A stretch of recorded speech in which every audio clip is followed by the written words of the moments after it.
The great council chamber floated in the darkness of space, orbiting the blue-green world called Velthera Prime.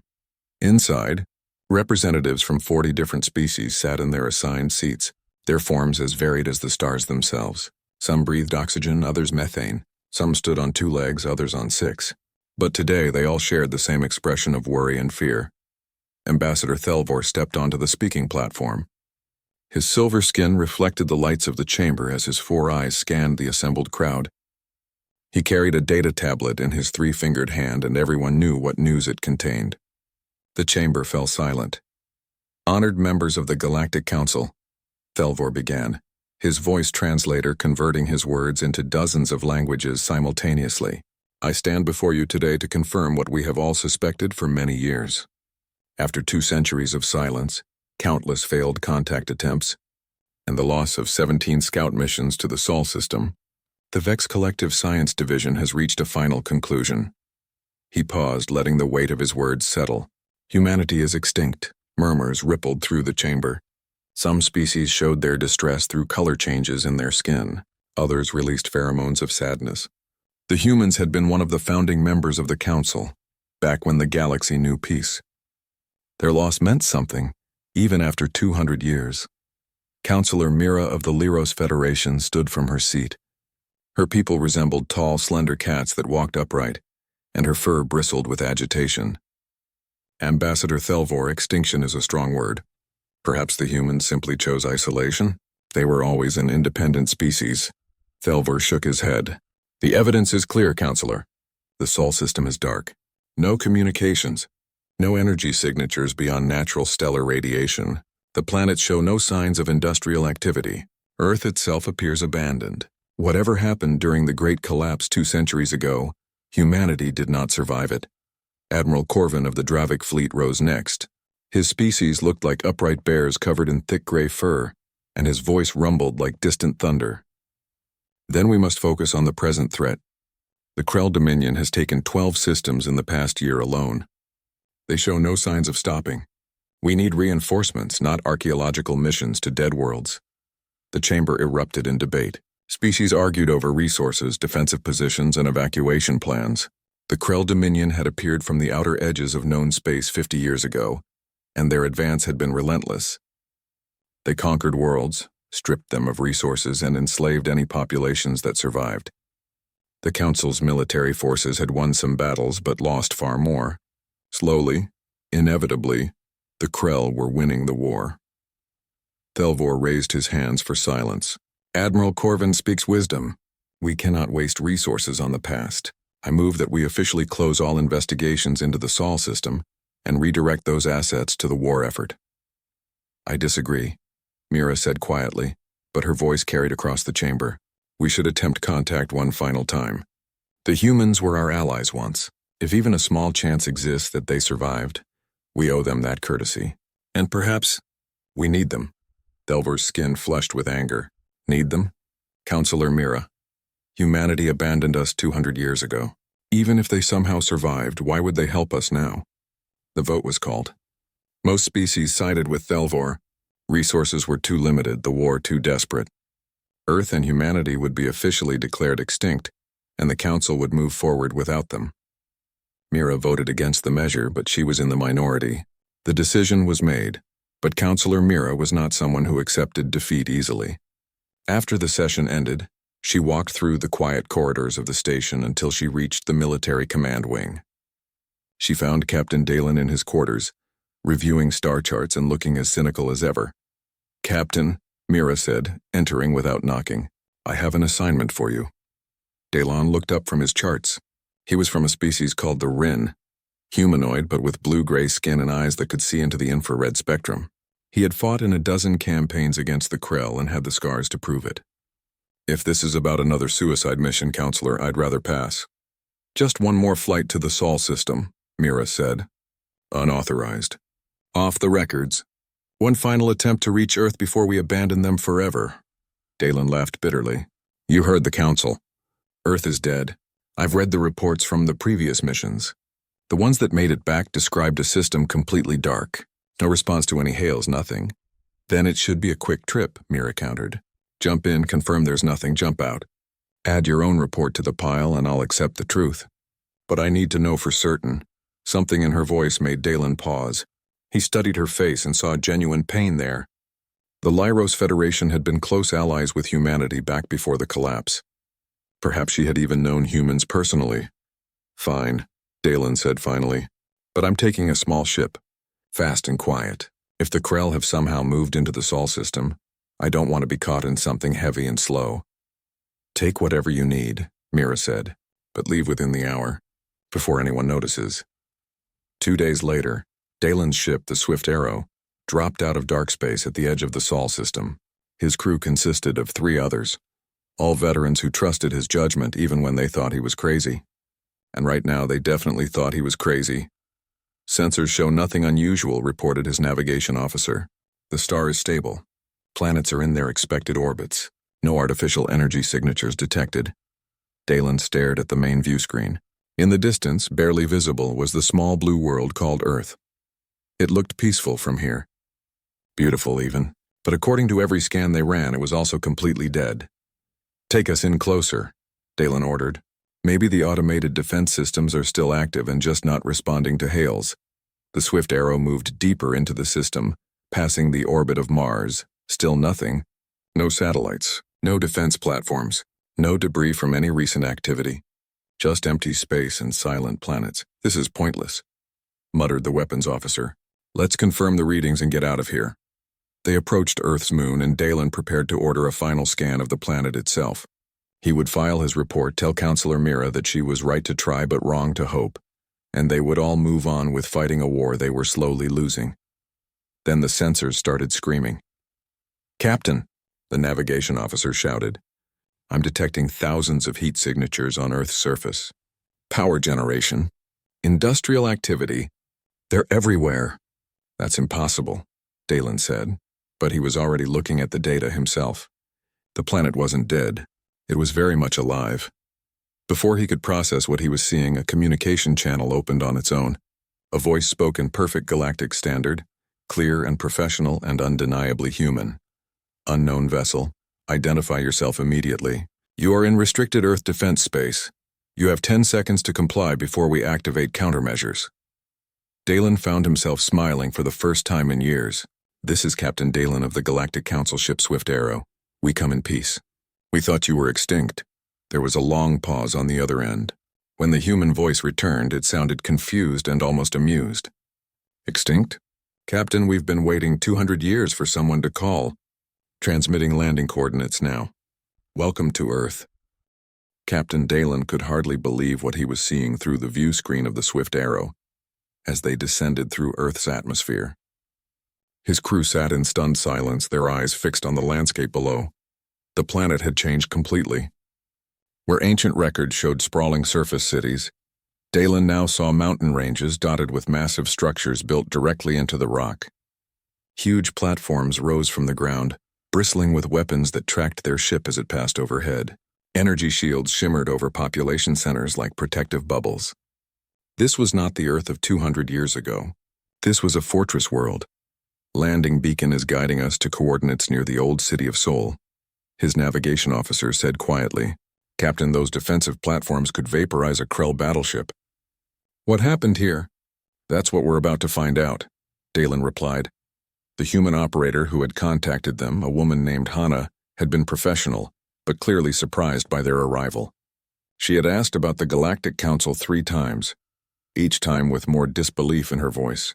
When Dalen confirmed that yes, the Council still existed, and was currently at war with the Krell Dominion, Hannah had gone silent for almost a minute before requesting they land at Earth Defense Command.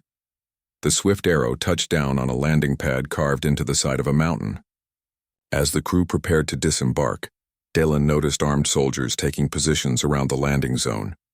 They wore sleek armor that seemed to augment their movements, and they carried weapons that hummed with barely contained energy.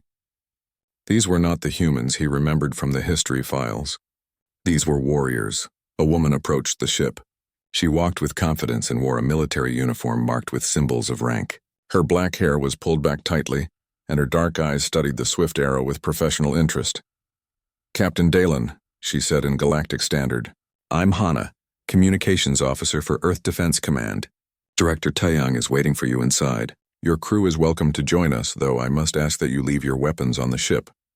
Dalen and his crew exchanged glances but complied.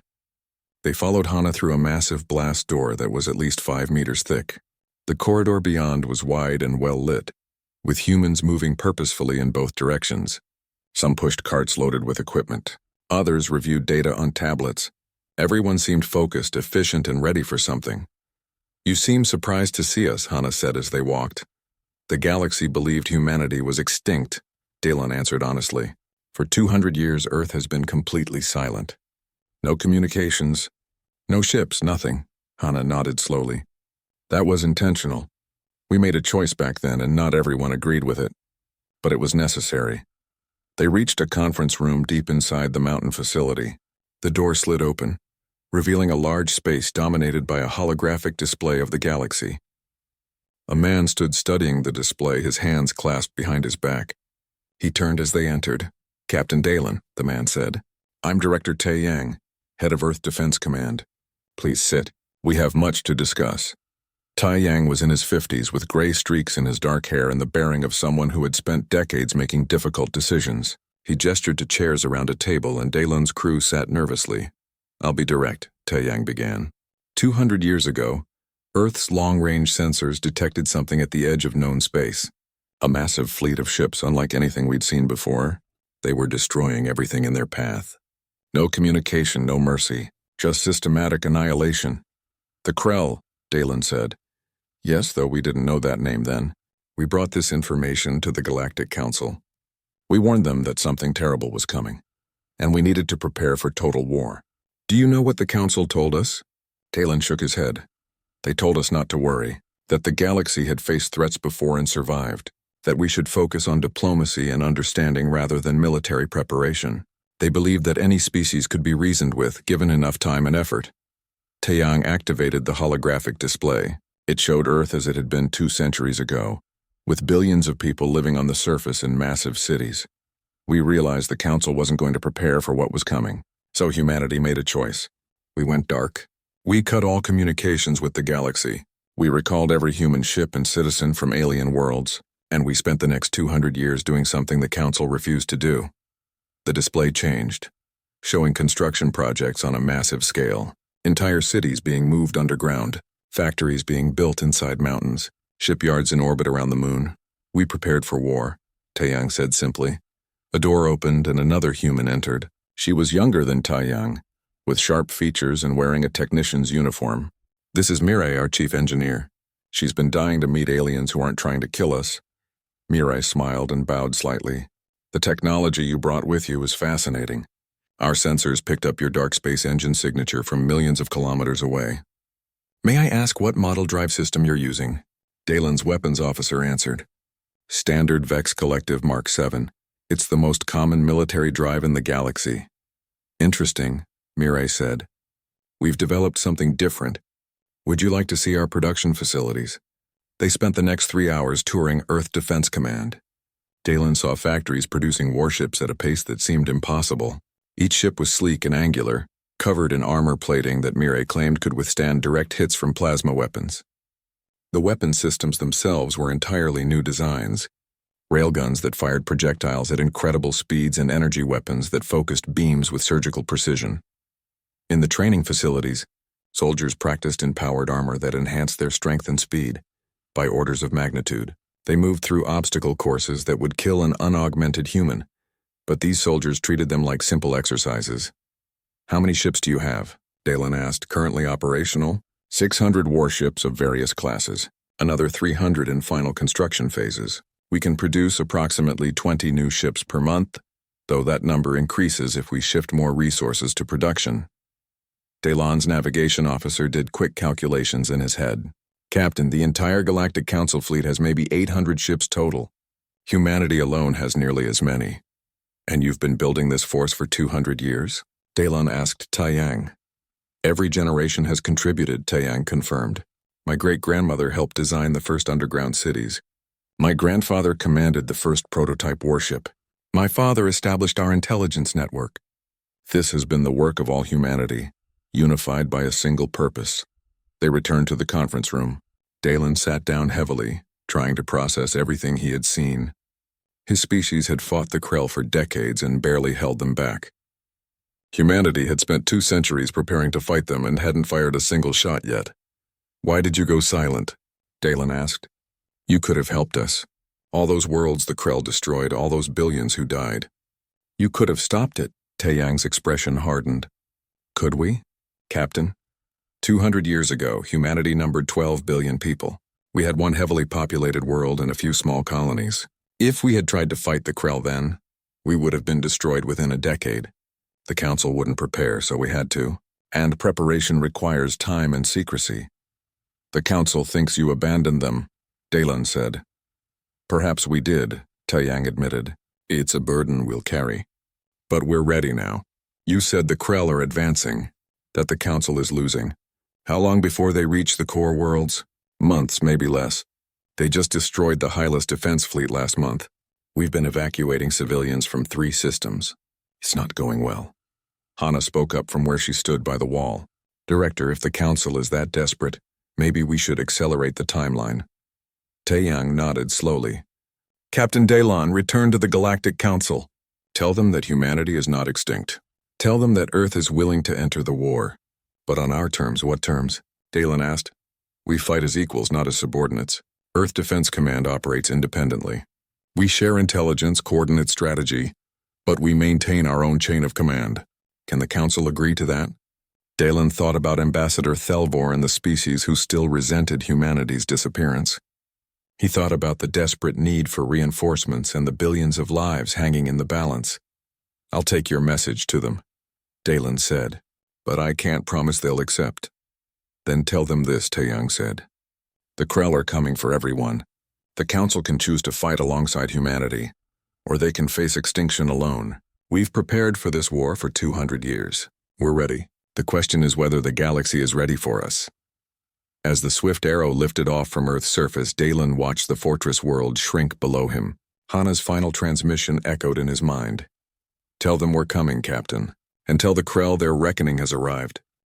The swift arrow emerged from dark space near Velthara Prime 3 days after leaving Earth. Captain Dalen immediately requested an emergency session of the Galactic Council. Within hours, the chamber was filled with representatives from every member species, all demanding to know why he had called them together. Dalen stood at the speaking platform, his data tablet loaded with sensor logs, video recordings, and enough evidence to prove that everything the galaxy believed about humanity was wrong. He took a deep breath and began. "Honored members of the Galactic Council, I have just returned from the Sol system. I am here to report that humanity is not extinct. Earth is inhabited, heavily defended, and populated by approximately 20 billion humans. They have developed a military force capable of challenging the Krell Dominion, and they are offering to join our war effort." The chamber exploded into chaos. Representatives shouted questions in dozens of languages. Some accused Dalen of lying or being deceived. Others demanded proof. Ambassador Thelvor's silver skin flushed dark with anger as he rose from his seat. "This is impossible," Thelvor declared. "Captain Dalen, we have sent 17 missions to the Sol system over the past 2 centuries.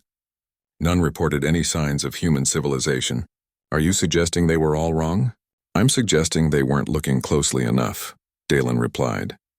He activated the holographic display and showed video footage of Earth. The chamber fell silent as they watched images of underground cities, orbital defense platforms, and factories producing warships.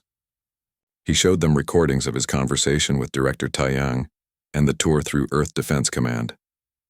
Counselor Mira stood, her feline features showing satisfaction. "Ambassador Thelvor, the evidence speaks for itself. Humanity survived and built themselves into a formidable power. We should welcome their help. Welcome them." Thelvor's voice dripped with contempt. "They abandoned us 200 years ago. While we fought and died against the Krell, humanity hid in their system and prepared for their own survival. Why should we trust them now?" Admiral Corvin rose to his full height. "Because we're losing this war. I've commanded fleets against the Krell for 30 years. I've watched species go extinct because we didn't have enough ships to defend them. If humanity has 600 warships and is willing to fight alongside us, I say we accept their offer and be grateful for it." "On what terms?" another representative asked. "Will humanity accept council authority?" Or do they expect us to follow their commands? Dalen shared Director Taeyang's terms with the Assembly. Earth would fight as equals with independent operational command. They would coordinate with Council forces but maintain their own chain of command. Intelligence would be shared, but Earth Defense Command would make its own strategic decisions. The chamber divided into clear factions. The Lyris Federation and several smaller species supported accepting Earth's help immediately. They argued that humanity had proven their capability, and their terms were reasonable. Admiral Corvin and the Dravik fleet cautiously agreed, seeing the military necessity even if they didn't fully trust human intentions. The Vex Collective led the opposition. Thelvor argued passionately that giving humanity independence was dangerous. They had abandoned the galaxy once and could do so again. What was to stop them from making a separate peace with the Krell, or worse, turning their weapons against the Council once the Krell were defeated? Earth had 200 years to prepare, Thelvor said. 200 years while we bled and died. They chose isolation then. Why do they choose involvement now? I say we reject their terms and demand full integration into the Council military structure. If they refuse, let them fight their war alone. The debate raged for hours. Species accused each other of cowardice or recklessness. Old alliances strained under the weight of the decision. Counselor Mira tried to maintain order, but the chamber was too divided. Finally, she called for a recess to allow everyone to cool down and consider their positions. Dalen found himself walking through the observation deck of the station, looking out at the stars. He was exhausted from the journey and the interrogation that had passed for a council session. He heard footsteps behind him and turned to see Admiral Corvin approaching. "You believe them," Corvin said. "It wasn't a question. I saw their ships, Admiral. Their weapons. Their training facilities. Whatever humanity was 200 years ago, there's something different now. Something harder." Corvin nodded slowly. "I fought in the Battle of Mortal Ridge. We had 50 ships defending a colony world. The Krell brought 200. We held them off for 3 days before we had to retreat. I watched 20 of my ships die buying time for civilian transports to escape. If humanity has 600 warships with weapons superior to ours, we can't afford to refuse them." "Thelvor will never accept that," Dalen said. "Thelvor is scared," Corvin replied. "His species specializes in trade and diplomacy, not war. The Vex Collective has lost fewer ships than anyone because they fight from the back lines. He doesn't understand how desperate things really are."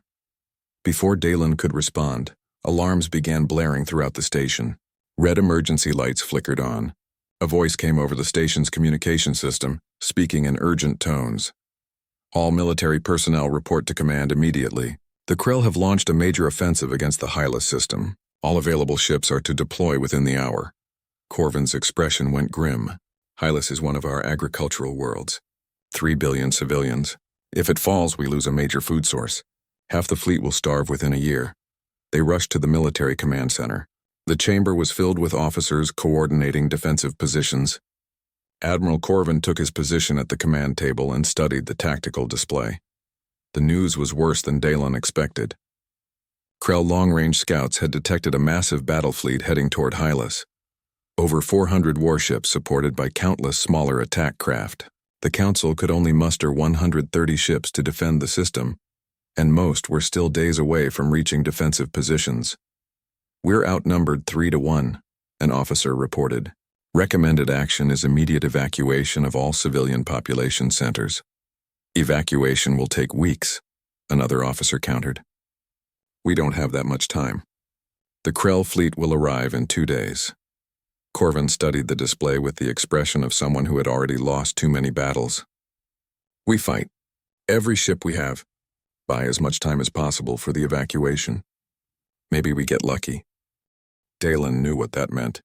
The Council fleet would be destroyed trying to hold an impossible position. Thousands of trained personnel would die, and even then, most of the civilians probably wouldn't escape in time. "Admiral," Dalen said quietly, "what if we contacted Earth?" "The Council hasn't accepted their terms yet," Corvin replied. "We have no formal alliance, but we could ask for their help anyway." As one military commander to another, Corvin considered this for a long moment. Around them, officers prepared their fleets for what would likely be a suicide mission. Finally, the Admiral nodded. "Send the transmission. Tell Earth Defense Command what's happening at Hylas. Tell them we need help. formal alliance or not. Dalon worked with the communications team to encode a message and send it toward the Sol system. He included tactical data on the Krell fleet composition, the defensive positions, and the civilian evacuation efforts. He explained that the Council hadn't officially accepted Earth's terms yet, but that billions of lives were at stake. The message was sent, and then came the hardest part of any military operation, the waiting. 2 hours passed. The Council fleet moved toward Hylas at maximum speed, knowing they would arrive just ahead of the Krell. Evacuation ships began lifting off from the planet's surface, overloaded with refugees. Admiral Corvin coordinated defensive positions, placing his strongest ships where they could inflict the most damage before being destroyed. Then a new transmission arrived at the command center. It was from Earth, broadcast on all channels so every species could hear it. Director Taeyang's voice was calm and professional. Galactic Council, this is Earth Defense Command. We have received your alert regarding the situation at Hylas. 3 Earth battle groups are already in transit to the system. Estimated arrival time is 6 hours from now. We will coordinate with Admiral Corvin's forces upon arrival. Earth out. The command center fell silent. Officers stared at each other in disbelief. 3 battle groups meant approximately 60 warships, all with the advanced technology Dalon had witnessed on Earth. They're coming, Corvin said quietly. Without permission. Without formal alliance. They're coming anyway. An aide approached with a message tablet. Admiral, the Council is reconvening an emergency session. They want to know if you authorize the transmission to Earth. Corvin looked at the tactical display showing the Krell fleet advancing on Hylas. He looked at the outnumbered Council ships racing to defend billions of civilians. He looked at Dalon. Tell the Council I did what was necessary, Corvin said. And tell them that when this battle is over, we're going to have a long conversation about humanity's place in this war. Because after today, everything changes. Dalon returned to the observation deck and watched as Council ships jumped to dark space, heading toward Hylas and what would likely be the most important battle of the war. Somewhere out there, Earth's fleet was racing to join them. The galaxy had declared humanity extinct. But humanity was about to prove they were very much alive, and the Krell Dominion was about to learn why that was terrifying news. The Hylas system was burning when Admiral Corvin's fleet arrived. The Krell had come early, jumping in at an unexpected vector and catching the evacuation ships unprepared. Civilian transports exploded in brilliant flashes as Krell destroyers hunted them down like prey. On the planet below, billions of people huddled in shelters, praying that help would arrive before the orbital bombardment began. Corvin stood on the bridge of his flagship, the Steadfast, and watched his tactical display fill with red enemy markers. 400 Krell warships filled the space between his fleet and the planet. His 130 ships looked pathetically small in comparison. All ships battle formation, Corvin ordered. We hold this line until the evacuation is complete or until we're all dead. Make every shot count. The Council fleet moved into defensive positions. Dravik heavy cruisers formed the center line with their thick armor. Lyros fast attack ships took the flanks to harass enemy formations. Support vessels tried to coordinate shields and provide covering fire for the evacuation transports, still struggling to escape the gravity well. The Krell fleet advanced in their typical formation, a massive wedge designed to punch through defensive lines through sheer overwhelming force. They didn't bother with tactics or subtlety. They didn't need to. They had the numbers. Enemy fleet entering weapons range in 30 seconds, reported Corvin's tactical officer. All ships, fire at will, Corvin commanded. The space between the two fleets lit up with weapons fire. Plasma torpedoes streaked through the darkness. Energy beams cut through ships like knives through paper. The Council fleet fought with desperate courage, each ship trying to take down as many enemies as possible before they died. Within the first 5 minutes, Corvin lost 12 ships. The Krell pressed forward relentlessly, their formations absorbing losses and continuing to advance. A Lyros cruiser exploded to Corvin's left. A Dravik destroyer spun out of control, bleeding atmosphere and bodies into space. Admiral, we can't hold this position, his weapons officer said. We need to fall back. Fall back to where? Corvin replied grimly. Behind us are 3 billion civilians. We hold. The Steadfast shook as Krell weapons fire hammered against its shields. Warning alarms blared on every console. The ship's engineer reported shield generators failing across multiple sections. They were being torn apart and Corvin knew it. Then his sensor officer shouted something that made everyone on the bridge stop and stare at their displays. New contacts. Multiple ships dropping out of dark space at the edge of the system. 60 ships, no 70. Their energy signatures don't match anything in our database. Corvin pulled up the sensor data and felt his heart rate increase. The new ships were approaching at high speed in perfect formation. 3 groups of 20 ships each, moving with precision that spoke of extensive training and coordination. Communications. "Get me an identification on those ships," Corvin ordered. A new voice came over the fleet-wide channel. It was calm, professional, and distinctly human. "Council ships, this is Admiral June of the Earth Defense Navy aboard the EDS Indomitable. We're here to assist, transmitting tactical data now. Recommend you reform your defensive line and let us take the lead." Corvin couldn't help but smile even as another explosion rocked his ship. "Admiral June, this is Admiral Corvin. Your timing is excellent. Transmitting our current tactical situation." "Received, Admiral. We see the problem. Leave the Krell to us. Focus on protecting those evacuation ships." The Earth fleet split into 3 groups and accelerated directly toward the Krell formation. It was a move that should have been suicidal. The Krell had overwhelming numbers and firepower. But the humans didn't hesitate or slow down. They drove straight into the enemy formation like a spear. "What are they doing?" Corvin's tactical officer asked. "That's suicide." "Watch," Corvin said quietly. The Krell fleet shifted to meet the new threat. They concentrated fire on the approaching Earth ships, launching thousands of plasma torpedoes. The space between the 2 fleets became a storm of weapons fire. Corvin held his breath, waiting to see human ships explode under the barrage. But the Earth ships didn't explode. Their shields absorbed hits that would have destroyed Council vessels. They moved with impossible precision, each ship covering its wingmates while maintaining formation. And when they entered weapons range, they unleashed hell. The lead Earth ship, the Indomitable, fired its main railgun. The projectile moved at a significant fraction of light speed and punched completely through a Krell battleship's shields, armor, and hull. The enemy vessel split in half, its reactor detonating in a brilliant flash. Did that ship just fire a solid projectile through a Krell battleship? Corvin's weapons officer asked in disbelief. "Apparently," Corvin replied. The rest of the Earth fleet opened fire. Railguns tore through Krell armor like it was made of paper. Energy weapons focused with surgical precision carved through enemy formations. Small attack craft launched from Earth carriers moved with speed and agility that made Council fighters look slow and clumsy. One Earth destroyer, designated the Heiju, performed a maneuver that Corvin would have thought impossible.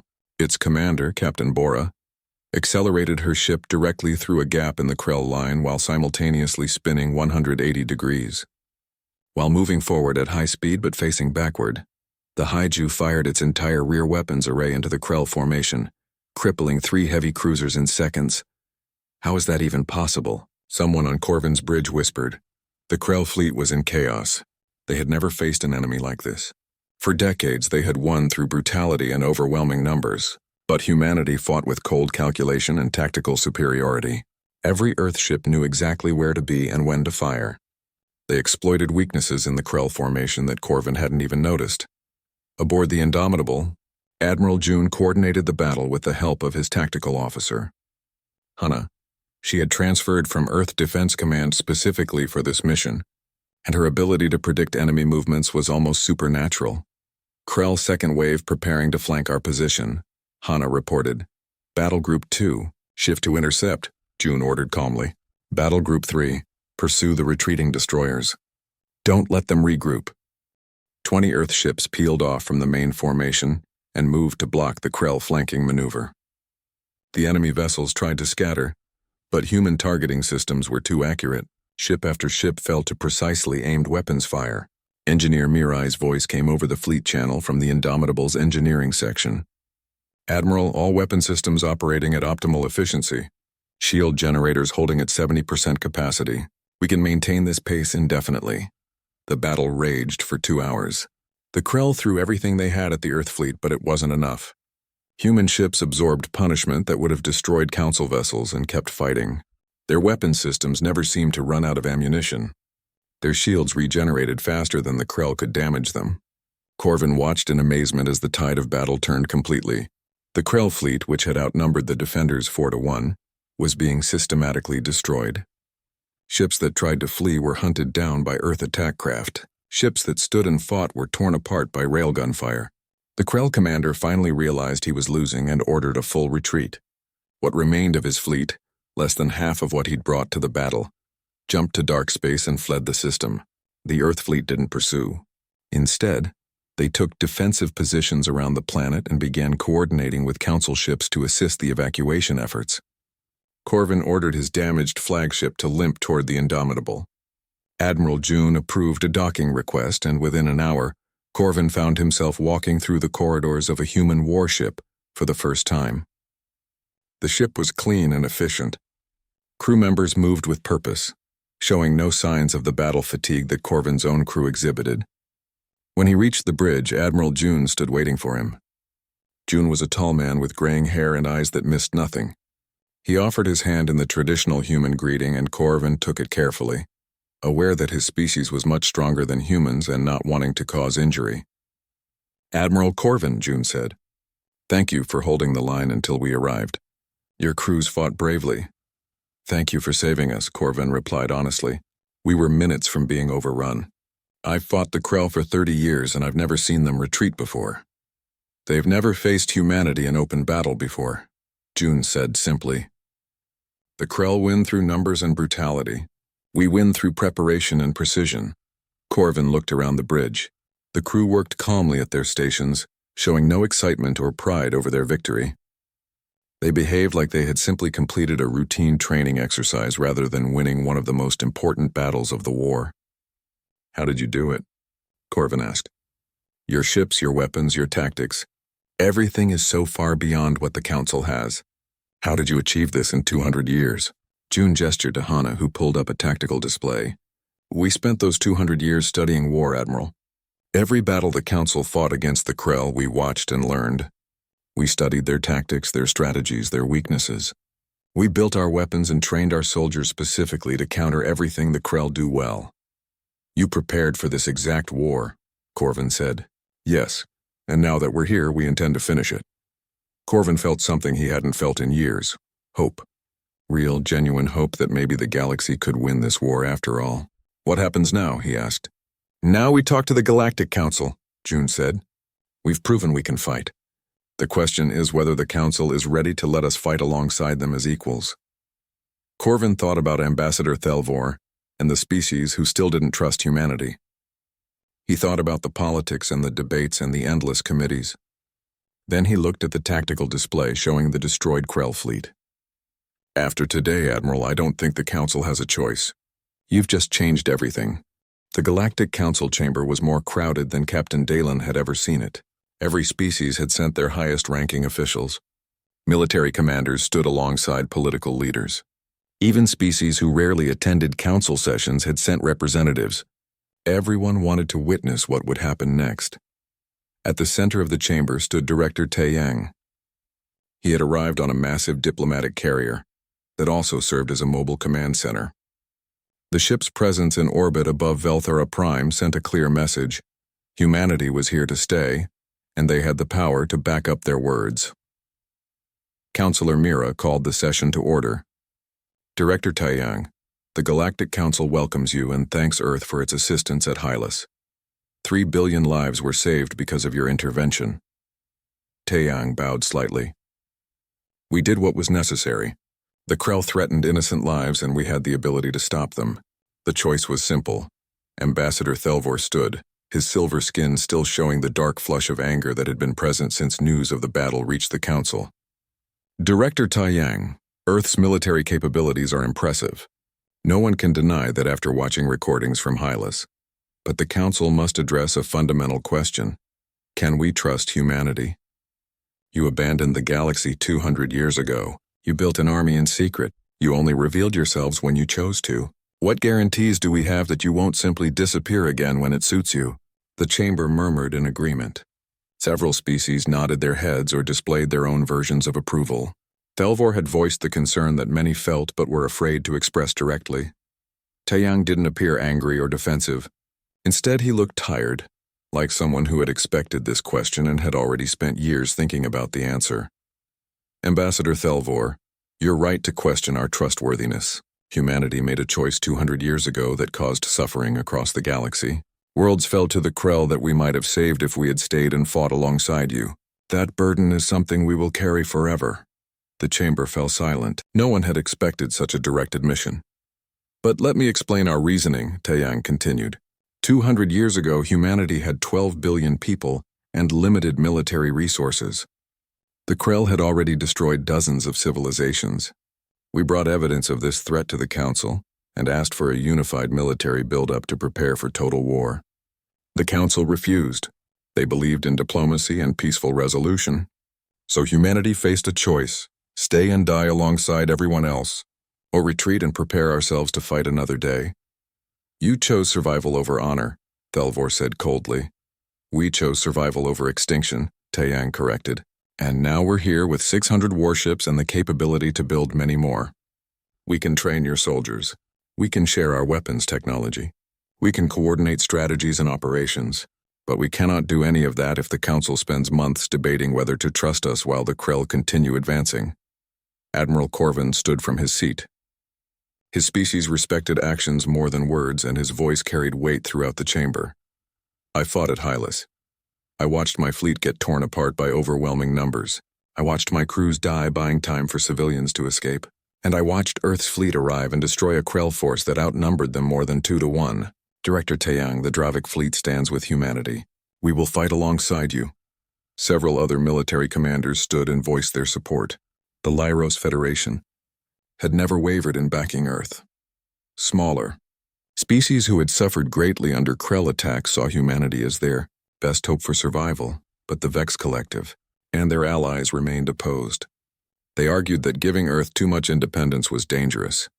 They wanted humanity fully integrated into the Council's military structure, taking orders from Council commanders. Taeyang listened to the debate for hours. Finally, he raised his hand for silence. Let me be clear about Earth's position.